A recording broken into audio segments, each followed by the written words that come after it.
So today we will hear from Dr. Tam, our Chief Public Health Officer, la ministre de l'Agriculture et de l'Agroalimentaire, Marie-Claude Bibeau, qui discutera du soutien pour nos agricoles et nos producteurs d'aliments qui font un travail absolument essentiel, and the Minister of Innovation, Science and Industry, Navdeep Bains, who will discuss COVID-19 research that he is strongly supporting. And we have, of course, also available to answer questions, the Minister of Health, Patty Hajdu, Dr. Howard New, et aussi le président du Conseil du Trésor et le vice-président du comité du cabinet sur le COVID-19, Jean-Yves Duclos. Dr. Tam, please. Hello, everyone. So globally, there are over 340,000 cases of COVID-19 in 189 countries. In Canada, as of this moment, there are 1,474 cases of COVID-19 and 20 deaths. The Yukon reported its first 2 cases, which were linked to travel. Tomorrow, repatriated passengers from the Grand Princess who remain symptom-free at the end of their 14-day quarantine period will be released from CFB Trenton. Passengers who tested positive for the virus and their asymptomatic contacts whose quarantine period was reset will remain at CFB Trenton until their extended release date. We've now tested over 102,000 people in Canada, which is an average of approximately 10,000 a day. Many of those cases were exposed to virus outside of Canada, but in addition, we are seeing more cases that are not linked to travel. Most concerning of all are the cases occurring among high-risk populations in vulnerable settings and communities. Pour protéger les populations vulnérables et éviter que la propagation s'accélère encore davantage dans les milieux à risque élevé, nous devons maintenir les mesures strictes de santé publique et de contrôle de l'infection. Afin de mieux protéger l'ensemble de ces populations, ainsi que notre système de santé et toutes nos collectivités, nous devons ralentir la propagation communautaire en respectant continuellement la distanciation sociale. Une des principales raisons pour lesquelles nous souhaitons retarder et aplatir la courbe épidémique est que nous voulons gagner du temps pour la recherche et l'innovation. Les scientifiques ont identifié le nouveau coronavirus il y a de cela à peine 3 mois.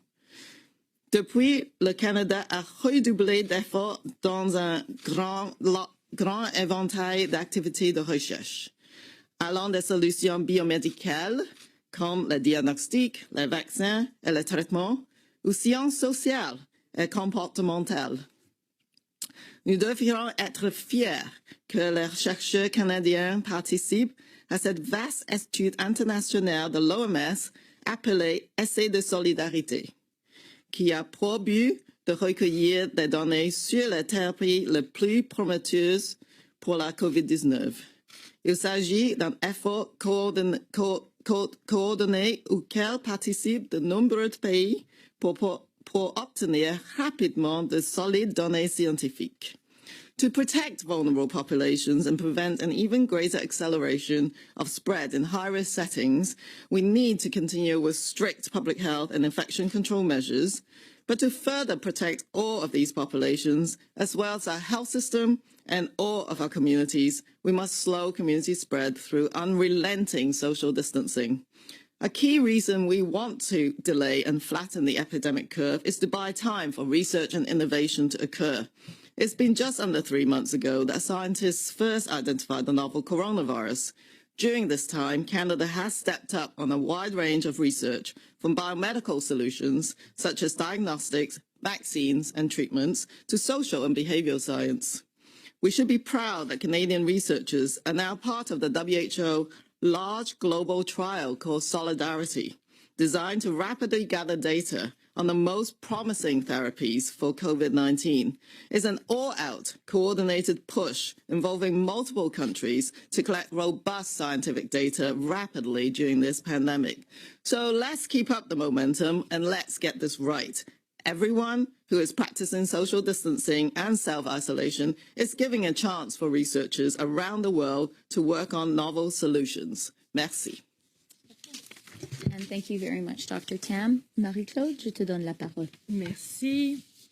Alors, je viens vous informer des nouvelles mesures que notre gouvernement prend pour aider les producteurs, productrices agricoles et aussi les entreprises de transformation alimentaire canadiennes pour gérer l'impact de la pandémie de la COVID-19. As you heard this morning, the Prime Minister announced 2 new measures we are taking to respond to the agricultural sector's immediate needs. Farm Credit Canada. So first, Farm Credit Canada, as we all call FCC, is receiving an extra $5 billion in lending capacity. This injection of credit will permit FCC to help farm and food business owners on a case-by-case basis with potential deferrals of the principal and/or interest portions of their loans or access to an additional credit line. FCC agents are standing by to help. J'ai le plaisir d'annoncer que Financement agricole Canada verra sa capacité de prêt augmenter de 5 milliards de dollars. Cette injection de crédit permettra à Financement agricole Canada, FAC, d'aider les propriétaires d'entreprises agricoles et agroalimentaires au cas par cas, à différer le capital ou les intérêts de leurs prêts ou à accorder une ligne de crédit supplémentaire. Les agents financiers de FAC sont fidèles au poste pour aider leurs clients. Second, I'm also pleased to announce that all eligible farmers who have an outstanding advance payments program loan deadline on April 30th or earlier will now receive a stay of default for an additional 6 months. This represents a total of $173 million in deferred loans. For the farmers and food processors who are facing tight margins and a cash crunch, together, the 2 measures announced today will help keep money in their pocket when they need it most. Je suis heureuse d'annoncer que les producteurs agricoles éligibles qui ont un prêt venant à échéance d'ici le 30 avril dans le cadre du programme de paiement anticipé auront droit à un report de paiement pour une période de 6 mois additionnels. Au total, ça représente 173 millions de dollars en prêts reportés. Pour les producteurs et les transformateurs alimentaires qui sont confrontés à une réduction de leur marge de profit, à des problèmes de liquidité, ces mesures aideront à conserver l'argent dans leur poche alors qu'ils en ont particulièrement besoin. These are unprecedented times for our farmers and food businesses. I am in regular contact with the industry and my provincial and territorial counterparts, and our government is working around the clock to take all the necessary steps to deal with this crisis. Once again, I want to thank sincerely everyone in the food supply chain, everyone who, despite the concern, goes to work every day so the rest of us can have food to eat. During these times, we see just how critical they are to our country. Je tiens à remercier encore une fois tous les travailleurs à travers le pays qui œuvrent au sein de la chaîne alimentaire, qui vont travailler chaque jour, malgré leurs inquiétudes, afin de nous nourrir tous. Plus que jamais, on réalise à quel point leur travail est essentiel. Dites-leur merci. Merci, Marie-Claude. And now we'll hear from the Minister of Innovation, Science and Industry, Navdeep Bains. Nav. Merci, Christia. Tout comme mes collègues, je tiens à exprimer ma gratitude envers les travailleurs de première ligne. And I'd also like to acknowledge our world-class scientists and researchers. And in particular, I want to acknowledge our Chief Science Advisor, Mona Niemer, for her outstanding leadership throughout this crisis. As Ministers Haidu, Anand, and I announced last Friday, we have put in place Canada's plan to mobilize industry to fight COVID-19. And today, we're complementing those efforts with support to quickly mobilize Canadian researchers working on countermeasures to combat COVID-19. Fortunately, our country's research community is amongst the strongest in the world. Canadian labs discovered the Ebola vaccine and were the first in the world to sequence the DNA for the SARS virus. In 2018, our government invested the largest amount in Canada's history towards fundamental science. It is those researchers that we count on today. With that in mind, we've identified several projects for investment that are already underway from university researchers and others to respond to COVID-19.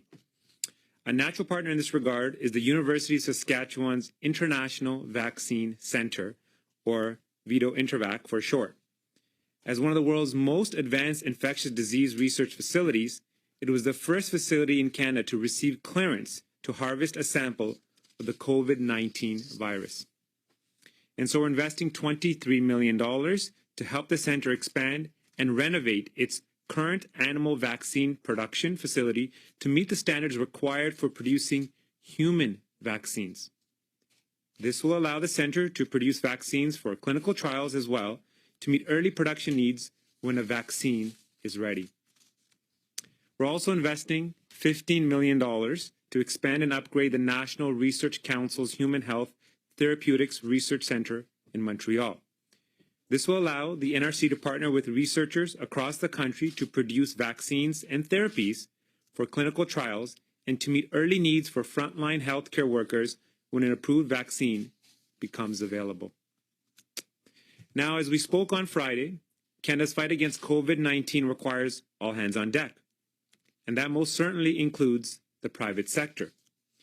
To make it easier for companies and research institutions to contribute to vaccine development, we've added a new stream to the Strategic Innovation Fund to be focused on the fight against COVID-19, and we've topped that fund by $192 million to ensure resources are available. We've identified new projects that will be prioritized under this stream to deliver direct support to Canadian companies for large-scale projects, companies like Vancouver's Abcelera and Quebec City's Medicago. Medicago a déjà trouvé un possible vaccin à base végétable contre le COVID-19. Elle recevra des fonds pour accélérer ses essais cliniques, puis la production du vaccin. And Medicago has already identified a viable plant-based COVID-19 vaccine candidate. So this funding will accelerate clinical trials and then production. Meanwhile, the biotech company Abcelera will use its rapid pandemic response platform to develop antiviral therapies for COVID-19 treatment and prevention. The aim is to begin clinical trials this summer. In addition to those two projects, we have just signed a contract with Blue Dot. The Toronto-based digital health firm was among the first in the world to identify the spread of COVID-19. They use artificial intelligence and a range of anonymized data sets, including global air travel, to correctly track the spread of the disease around the world. And our government will use Blue Dot software to support modeling and monitoring of COVID-19 spread and to inform future federal decisions related to the virus. Nous voulons agir le plus rapidement possible pour aider notre système de soins de santé et ses travailleurs. With the measures announced today, and with the help of our industrial base and research community, we will do exactly that. Merci beaucoup. Thank you. Okay, thank you very much, Nav, and we're now ready to take your questions. Okay, as discussed, we'll do 3 questions on the phone first. 1 question, 1 follow-up, and then we'll come back to the room. So, operator. Thank you. Merci.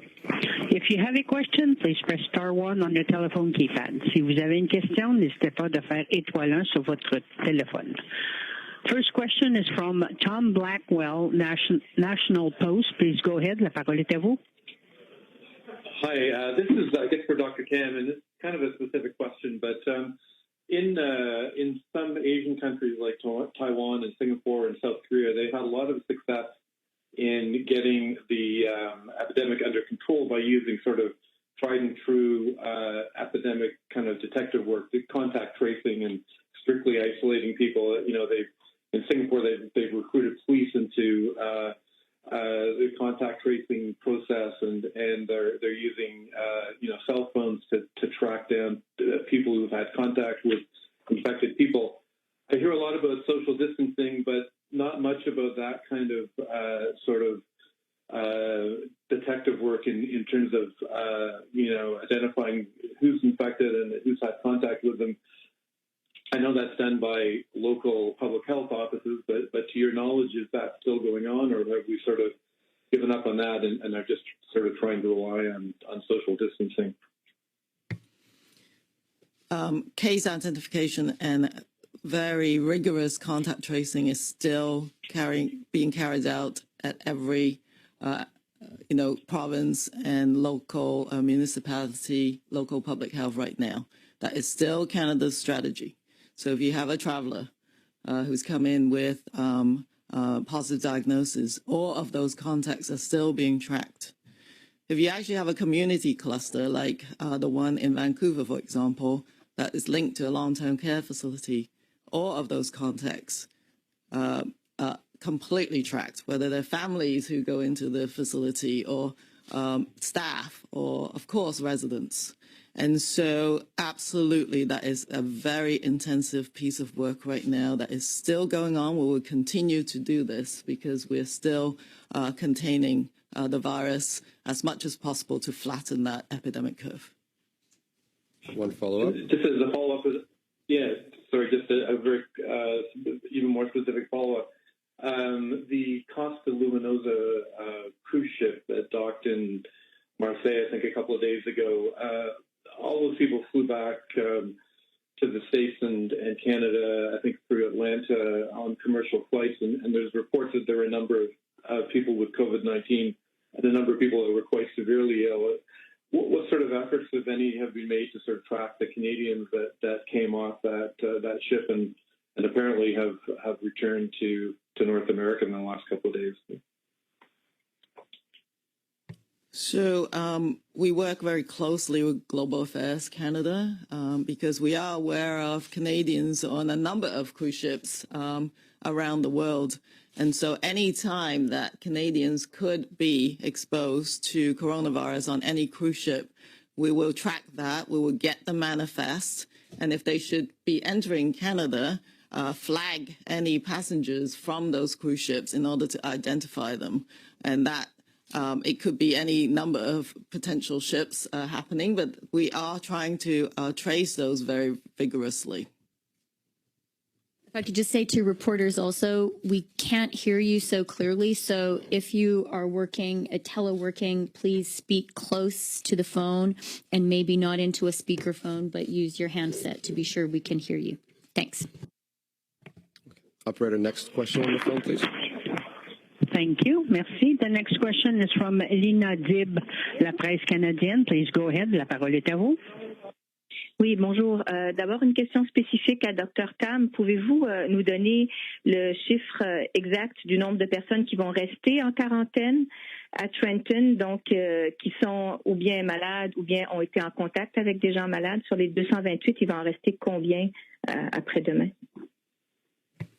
Merci pour la question. Et il y a maintenant 13 cas de COVID-19 qui ont été identifiés dans le groupe à Trenton. Aussi, il y a 8 personnes qui sont les contacts proches.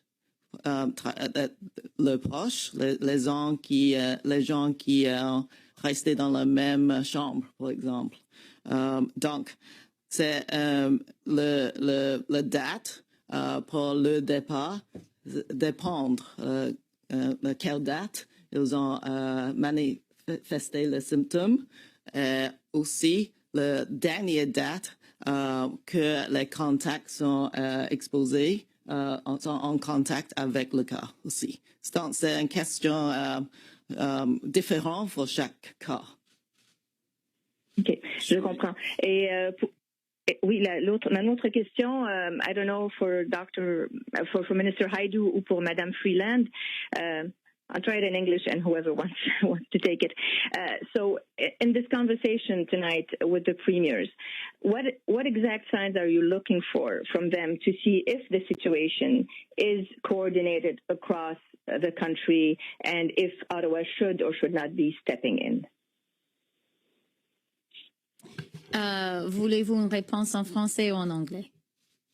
It doesn't matter. Whoever actually has the answer. OK, non, mais c'est moi. C'est Christia. C'est une importante conversation. Maintenant, une étroite collaboration entre le fédéral, le Premier ministre et les Premiers ministres des provinces et territoires est très essentielle. Comme le Premier ministre a dit, il sera là pour la conversation. Et c'est un moment pour le Premier ministre de demander aux provinces qu'est-ce qu'ils font et de quoi ont-ils besoin. Et aussi, je veux souligner une autre chose, c'est une opportunité très importante pour les provinces d'échanger les informations une entre autres. Le Canada est un vaste pays et la conversation donnera au Premier ministre une opportunité de partager ce qui se passe dans chaque province et territoire. Et évidemment, comme était le cas avec la conversation qu'on a eue avec le Premier ministre la semaine passée, on va parler de la possibilité d'utiliser les mesures d'urgence et on va demander aux provinces qu'est-ce qu'ils pensent de ça. Ont-ils besoin d'un rôle plus fort du fédéral? Merci. Thank you. The next question is from Lauren Garner from Politico. Please go ahead. La parole est à vous. Thanks for taking my question. You all and the Prime Minister have all said that no tools have been taken off the table, including the Emergencies Act. Is there a chance Parliament will be asked to vote for this Tuesday and Wednesday of this week when you all reconvene? Thanks, Lauren. It's Christia again. The Prime Minister has been very clear that the Emergencies Act is a measure of last resort that should be used only when all other tools have been exhausted. That said, he has also been clear that everything is on the table. I think the conversation later today with the premiers of the provinces and territories will be very useful in getting a clear sense of both what the situation is across the country and where the premiers feel they do or do not have the necessary tools in their own provincial and territorial toolboxes. One follow-up? And one follow-up on the border. Have you seen, as the new restrictions on the border between Canada and the U.S. played out over the weekend, did you see any cases where further clarity may be needed, any problem areas, or do you feel that it's been rolled out pretty smoothly? That's a great question, and I don't actually have the hotline number here with me, but you will find it easily online. CBSA has very swiftly set up a hotline and a website that people can use if they are at the border and they feel they are engaged in essential crossing of the border and need some help getting across. So please look that up, and please, Canadians doing essential work who need to cross the border, please use that hotline to let us know if you are having difficulties. Okay, so we'll go to the room for 3 questions before going back to the phone. Kelsey, Reuters. Good afternoon. My questions are from Madame Bibeau. The first question is, you said last week that there's an exemption for temporary foreign workers to come to Canada. Most of those workers, though, that Canadian farmers employ are coming from countries like Guatemala and the Philippines, where the airports are shut or the borders are closed. I'm wondering how the Canadian government actually plans to get those workers here in time for spring planting.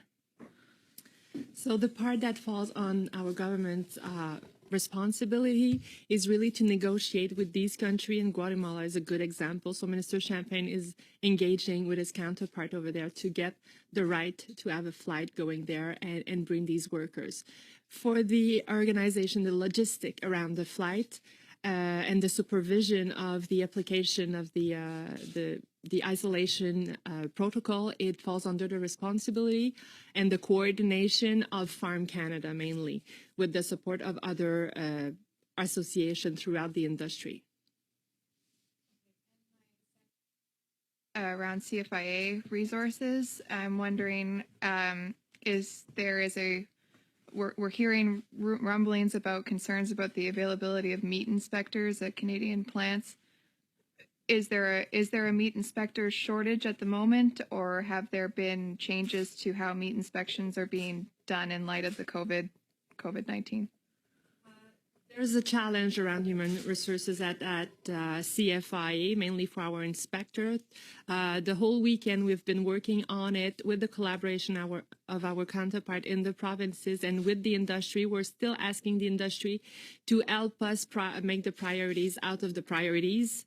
And we are already doing that. And we will have further conversation with the provinces also to see how we can share some inspectors, how we can just, ease the different inspections that are normally done from the federal and sometimes slightly differently from the provinces. So we are really in the mode right now to finding different ways to make it easier and faster. So, and we are also calling back inspectors who have retired recently. Julie, CBC.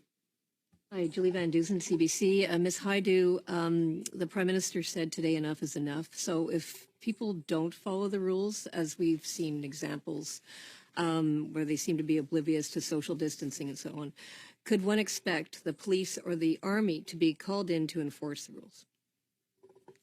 Well, I think we've seen at every level of jurisdiction leaders more stringently asking Canadians, in fact, demanding Canadians to take these orders seriously. Various different jurisdictions have various different pieces of legislation that they can use to compel citizens to comply with the quarantine orders that are in place, or the closures or different measures that are in place.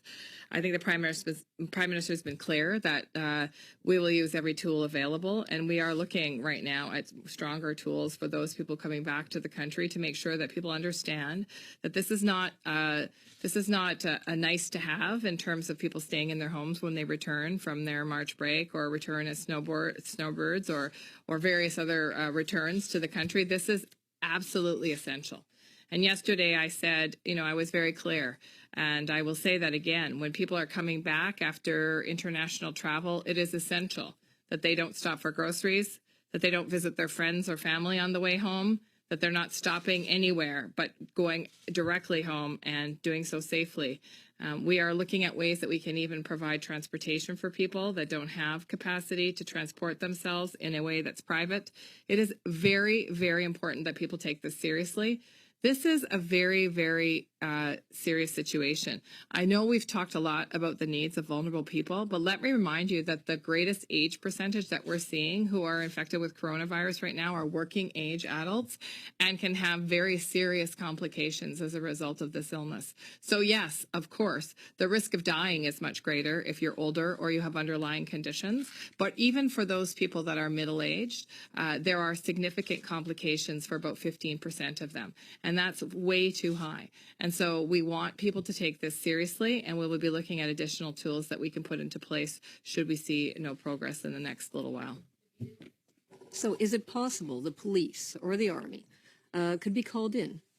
That's what I want to know. Is that down there as a possibility? There are a number of ways that quarantine orders can be enforced, and those could include random inspections. Those could include, hotlines. There are a number of different ways that these kinds of things can be enforced, and we are looking at a variety of different measures should we take that step.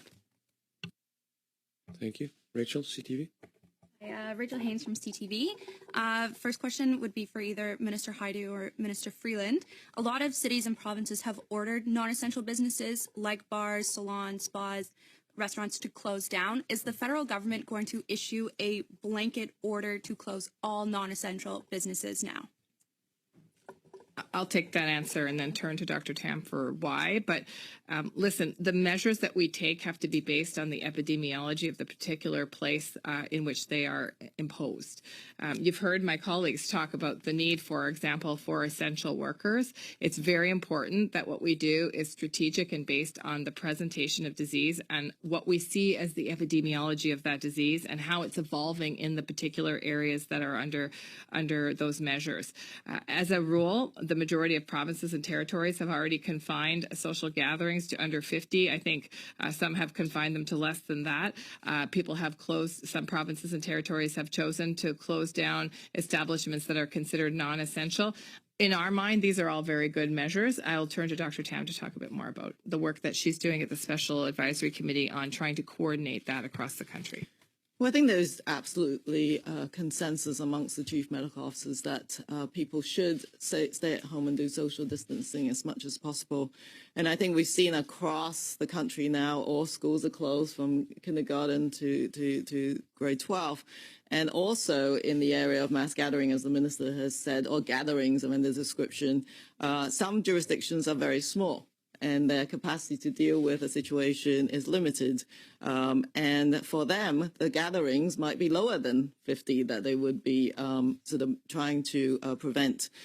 Some of my colleagues, there are, of course, strong public health measures like quarantine acts, where you can engage peace officers as part of those acts to do some of that enforcement. But on the public health side, I know that my colleagues are engaging like public health inspectors who normally inspect restaurants, for example, is checking in to make sure if your restaurant actually stayed open, are you social distancing? Have you reduced, for some is you need to reduce your capacity by 50% in order to increase that social distancing. And others, depending on their context, have actually closed restaurants for a temporary basis. So there are ways in which you monitor whether people are compliant as well.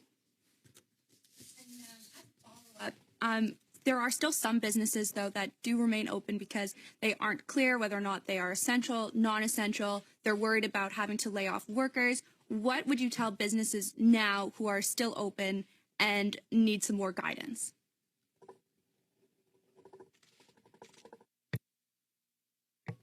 So we are providing guidance in terms of how you maintain your workplace or business while social distancing. Observing hygienic measures and doing all of that. Some good examples are like grocery stores. So providing some guidance to those establishments because people do have to eat and they have to go there. But even as I was shopping this weekend, people have increased the distance between people as they're lining up and the cashier, for example. But we are providing that type of guidance to businesses. And so, you know, I think all of us know that this is going to take some time for us to reduce and impact and level this epidemic. But essential services must continue. So those are absolutely critical. And in the other cases, depending on your local instructions on things like restaurants. But you know, our advice in general is stop all non-essential aspects of social gathering. And I'll just say that as, as we work through those essential spaces, one of the essential spaces that stays open is actually homeless shelters, as you know. And just today, there were guidelines posted for employees and for homeless shelters to protect their staff and to protect the people that they're serving. So clearly, there are many organizations that cannot shut their door during this time because they are providing an essential service to a group of people or another. But I think the message that Dr. Tam and I have been providing to Canadians over and over and over is, if possible, work from home. Employers, if you have a capacity to facilitate working from home, do so. And if you are, on the weekend thinking of going to a restaurant and it remains open in your jurisdiction, think again and stay home. We are asking Canadians really to conduct only essential business, going to the grocery store, going to the post office, going to the pharmacy, yes, going for a walk, but within a safe distance, 6 feet away from the next nearest person to you. And these are the kinds of measures that we all need to be thinking about every day, not whether or not a particular facility remains open, but whether or not we actually need to visit that facility for any reason. And is there another way that we could get whatever it is that we need delivered to our door, for example? Okay. Thank you. Operator, back on the phone for 3 questions. 3 questions au téléphone. Thank you. Merci. We have a question from Hélène Buzuti from Le Devoir. Please go ahead. Votre ligne est ouverte. Yeah, to follow up on that, ministers, what do you think of, there are some municipal governments requesting still today that all their workers show up for work unless they can't find a solution for, taking care for their kids. Is that the right message to send when you're, a governmental body? I will just repeat that employers should be looking for ways, when possible, to allow people to work from home, regardless of what level of government or what organization or what sector. Now, having said that, there are some services that cannot be provided from home. Bus drivers, for example, continue to provide public transit, although I know that many municipalities are looking at ways to make that safer for bus drivers, like having people enter in the back door and ensuring that social distancing is happening on public transit.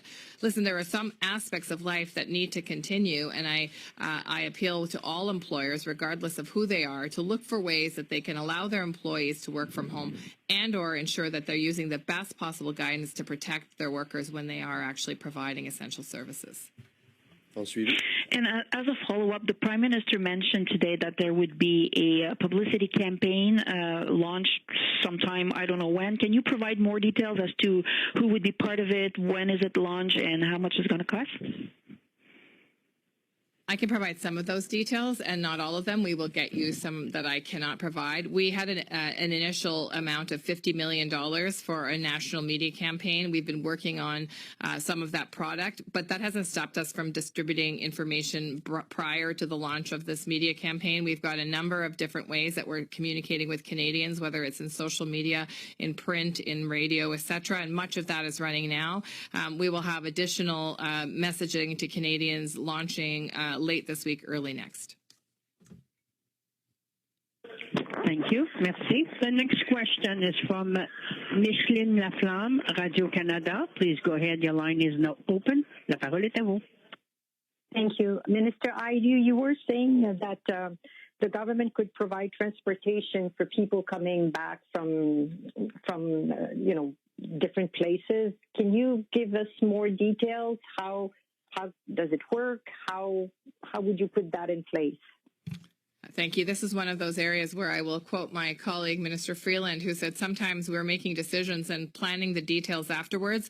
What we're finding is that some people obviously don't have private transportation from the airport when they're returning. And so we're looking at measures that we can put into place to make sure that they are not unwittingly coming into close contact with other people like taxi drivers or other public transportation riders. And we'll have more to say when we have those details sorted out.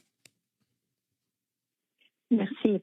Et j'aurais une question pour Madame la ministre Bibeau. Donc, vous allez ajouter une aide de 5 milliards de dollars aux agriculteurs, mais c'est un prêt. Donc, pour certains d'entre eux qui ont une situation financière très difficile, ce sera peut-être pas assez suffisant. Peut-être que la crise qu'ils vivent actuellement va les pousser à la faillite. Alors, comment croyez-vous que ce 5 milliards-là va pouvoir les aider? Alors, les mesures qu'on prend pour les aider vont évoluer au fur et à mesure de l'évolution de la situation dans les prochaines semaines.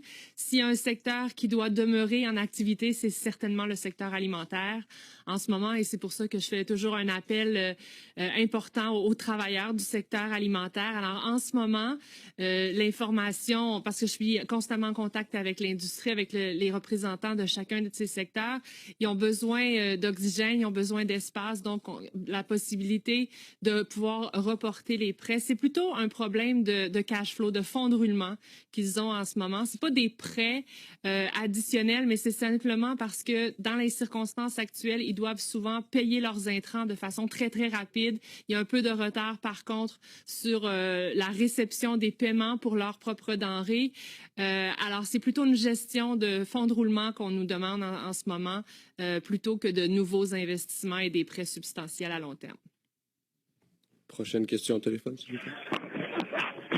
Thank you. Merci. We have a question from Sharon Kirky from the National Post. Please go ahead. Votre ligne est ouverte. Oh, hi. Hi, thanks for taking my call. It's a question for Dr. Tam. Dr. Tam, today a drug company announced it was donating 1 million doses of hydroxychloroquine to hospitals to use with COVID-19 patients experiencing respiratory distress. However, the Society of Critical Care Medicine recently concluded that there's insufficient evidence to support the use of anti-malaria drugs for COVID-19. I'm wondering your thoughts on this.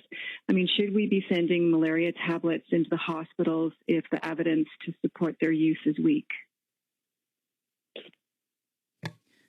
Yeah, so absolutely we need the evidence before you can provide medication to people. We've got so many ideas from all over the world, many researchers saying, well, this drug might work or another drug might work.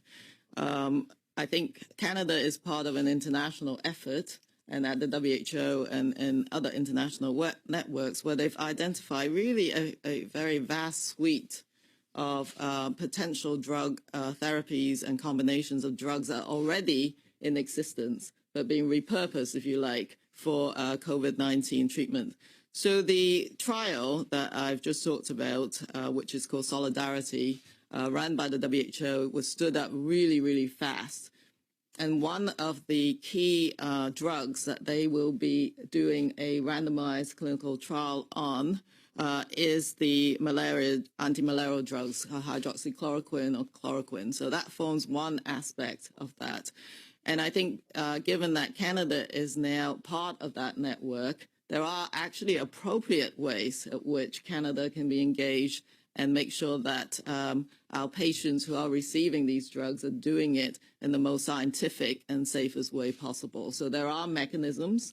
I also know that the regulatory authorities, Health Canada, the researchers, CIHR, they're all supporting these kind of efforts in different ways as funders of research, but also as regulators. It is absolutely essential that you do science-based treatment because there are so many therapies in every single pandemic. Everybody has hundreds of solutions that they think might work. We can't rule out the fact that they don't work, but let's just prioritize the top ones that the world scientists think are important and then do proper trials. What I'm really impressed with is that this mega trial, if you like, globally, where numerous countries can join in, is set up in such a way that it makes it really, really simple to join. And then the results can be analyzed in real time. So I'm really excited about that. And one follow-up, if I can. There are also reports that Canadians are trying to hoard these tablets, much the way they did with Tamiflu during the bird flu outbreak. Again, Dr. Tam, could I get your thoughts on whether this is a wise thing for Canadians to be doing? My message is that you should not take medication without the scientific evidence. It can be quite dangerous. These drugs are not without side effects. In fact, they're quite significant side effects, and so that people have to be really, really careful about this. Don't do it. From a national sort of Health Canada perspective, they are the regulators, but they also maintain a very close link to the manufacturers and the supply and where that supply is going. So there are mechanisms to actually monitor to see what the distribution looks like and then be able to actually do something about it. So I think if there were signals of certain massive buyouts, etc., the manufacturers are actually being really, really responsible. If they're spotting some signal that supplies are going in a certain direction, there's a mechanism set up to ensure that that doesn't actually happen. Okay, thank you. So Thank you. We're short on time. We're going to do, in the spirit of equity, 2 more from the room and 2 more from the phone. Dylan? Update on the provincial bulk buy. I think it was first talked about 2 weeks ago. I'm wondering if any equipment has actually gone out so far, or if that's intended for later, how you're going to prioritize these requests, and if you have any sorts of numbers on things actually going out the door. I'll turn to Dr. Tam. She's actively involved in the Special Advisory Committee that's looking at both the procurement side and also the distribution side. We may sort of have to get back to you with the details because things are sort of coming in and going out, and there are many different items on that list. But I do know that there's certain types of viral swabs for the test kit that have been distributed, as well as some of the sort of other personal protective equipment. But I don't have those specific numbers. But we can certainly get back to people. But certainly, I think we're getting more and more participation from different jurisdictions to look at a more of a bulk purchasing approach. And just on the coordination of supplies, I've had many conversations with various ministers from across the country over the weekend, as you can imagine, about this very topic. And it does appear that there is reflection going on about how we best distribute those to both meet the preparation needs of various jurisdictions, but also the immediate needs of jurisdictions that are really struggling with particular outbreaks. And we're going to have to balance both of those. Obviously, each jurisdiction wants to be prepared, but we also know that there is a somewhat of a surge in certain areas, and we have to be also responsive to those needs. And a question about data sharing. It appears there's a patchwork of data that the provinces are publishing. David Naylor has said that Alberta is the only one that's showing us aggregate data on zones, demographics, growth rates, the kind of stuff that the public needs and researchers need. Have you asked the provinces to release more precise data? And why is the FACT dashboard not that granular right now? Yes, we have, and that ask continues, and we have offered resources to provinces and territories as well, should there be a human resource challenge in terms of getting that data to us quickly. That is one of the live discussions that's happening, and one of the areas that I hope the Prime Minister will raise with the premiers this evening. Yeah, I promised we wouldn't have lots of follow-ups, but yeah, that is something that Patty and Dr. Tam have been very focused on, and that the Prime Minister will certainly talk about in the call with the premiers this afternoon. Thank you, Mike. Global. Okay, so we have nurses and doctors all licensed in different provinces. Say one province is super full with stuff, and you got the doctors, the nurses, there's no beds. Can we take nurses and doctors from other provinces? Do you have the ability to do that now, or what would be the situation where we could do that? So this is actually part of the years of pandemic planning. We do have a framework, or the operational framework, on mutual aid and mutual aid agreements. But it is up to, of course, we have different licensing bodies for different health professional groups. But each of them have actually thought about emergency situations and emergency licensing. So that is very much part of the strategy. Follow up, Dr. Tam. Actually, if I just have the one, Minister Freeland, the carbon tax a week Wednesday goes from 4 to 6 cents a litre on gasoline, 50% increase. Is that a good idea?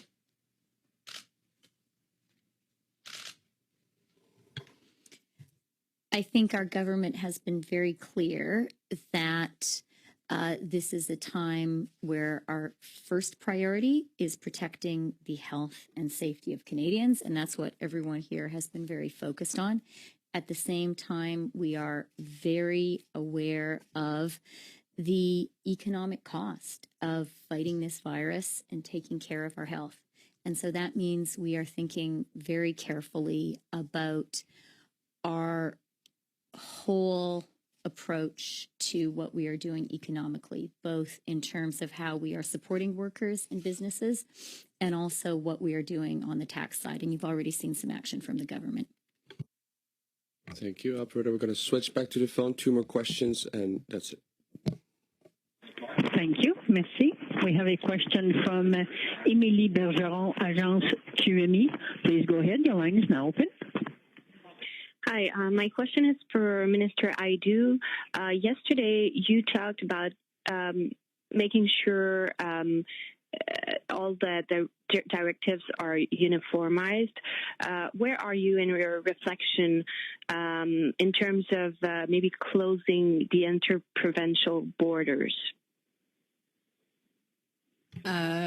Thank you. Yesterday, I talked about the need for a clear and coordinated approach. That doesn't necessarily mean that it has to be the same everywhere. It is based on epidemiology and the best advice of public health. In terms of advising around the closures of interprovincial borders, you know that some jurisdictions have done that based on their own particular situation. And I think Dr. Tam talked about that. In the Northwest Territories, for example, knowing that they have a very vulnerable healthcare system and a very vulnerable population. Those conversations are ongoing through the Special Advisory Committee, and I will give Dr. Tam a few moments to just speak about some of that conversation you're having around uniformity, around advice to Canadians. So I think all of us agree around the Special Advisory Committee and the Chief Medical Officers that the time to really try and make a difference in terms of stopping the sort of propagation of the virus, of delaying and reducing its spread is of paramount importance. But we also all agree nationally that protecting vulnerable communities is a key objective that we all would essentially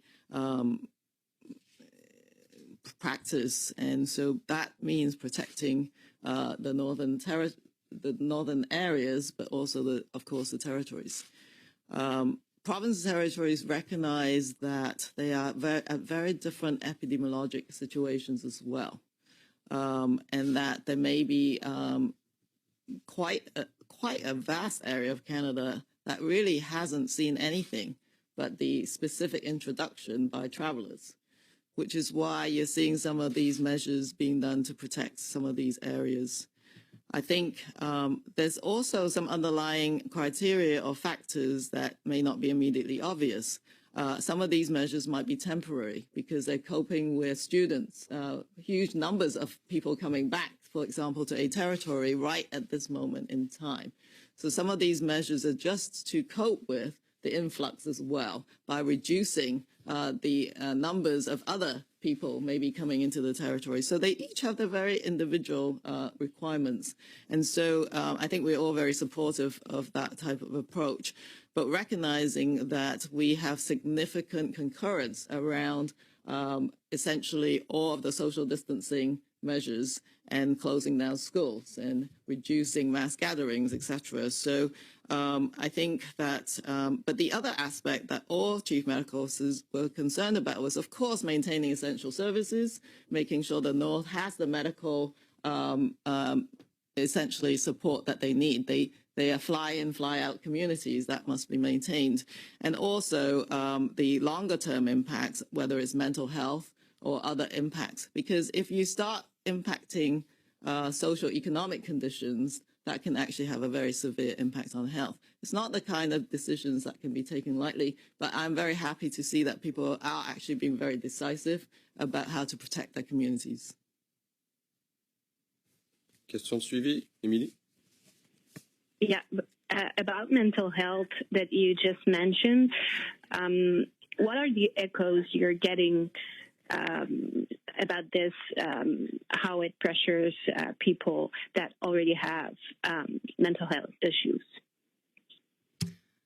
Well, I'm very concerned about mental health, and I'm very concerned about a number of other situations related to the fear and the anxiety that people are feeling.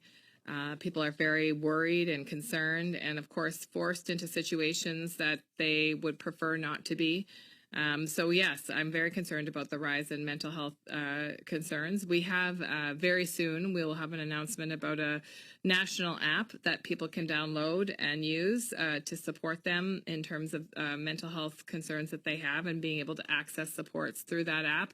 And in the days to follow, I'll have more to say about that. It's a tool, at least, that people can use that will be free and that will be available to all Canadians. But I'm also concerned about the rise in domestic violence, the rise in child abuse, the rise in all kinds of situations that we know come when people are in extremely very, very stressful and very anxious circumstances. I have spoken with my colleague Miriam Monsef, who is the Minister of Women and Gender Equality and Rural Economic Development. I think I got that right. Wage, anyway, the Department of Wage, about things that we can do specifically for particularly people who are more at risk of domestic violence, and how we support families who are often now caught for 24 hours in a condo with multiple children who may be feeling enormous amounts of fear, anxiety, and pressure around the future, their future, and their capacity to be able to support their families. These are real and live issues that we haven't forgotten about, and that we are working on every moment to try and come up with solutions to help people in this very difficult time. Thank you, Minister. Operator, one last question on the phone. Thank you. Merci. We have a question from Daniel Leblanc from the Globe and Mail. Please go ahead. Your line is now open. La parole est à vous. Hello, this is a question for Dr. Tam. In the news release today, they say the Public Health Agency is the one that will be working with Blue Dot. Can you give us a sense of what you are looking for from the company and what information they are providing and the value of the contract? Blue Dot is a company, and Dr. Cameron Khan is a colleague that we work with on an ongoing basis, actually. So there's a lot of innovative thinking in terms of how the applications that they have, but also not just the tools, but the incredible amount of expertise that's behind those tools can be used. So while some of the work has been done at looking at the international spread of COVID-19, we can potentially use this tool to look at, well, what's happening within the Canadian context. So that's some of the areas of focus. Follow-up?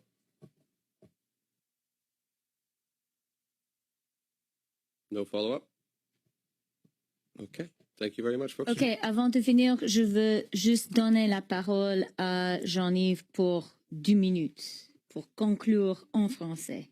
Allez-y, Jean.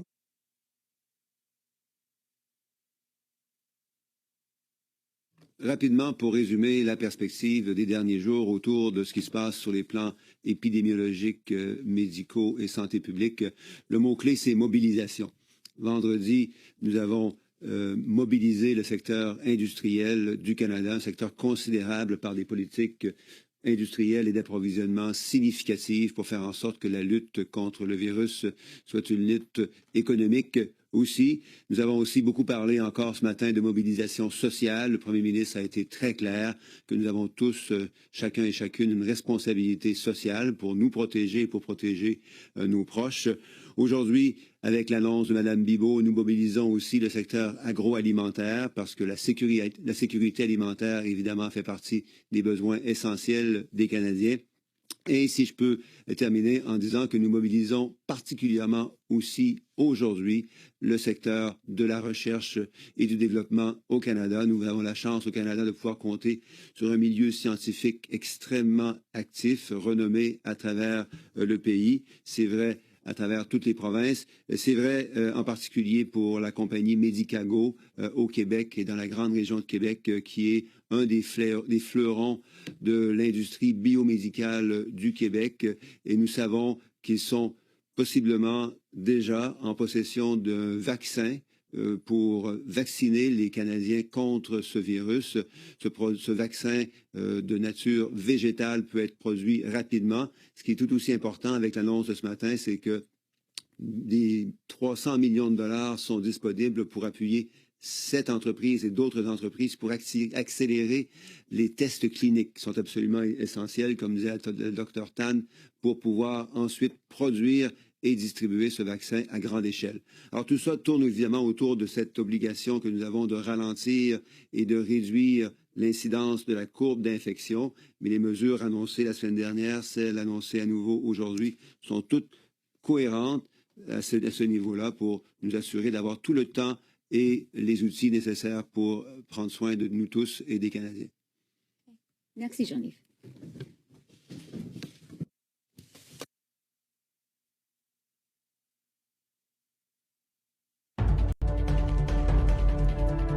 Hello again, I'm Peter Van Dusen.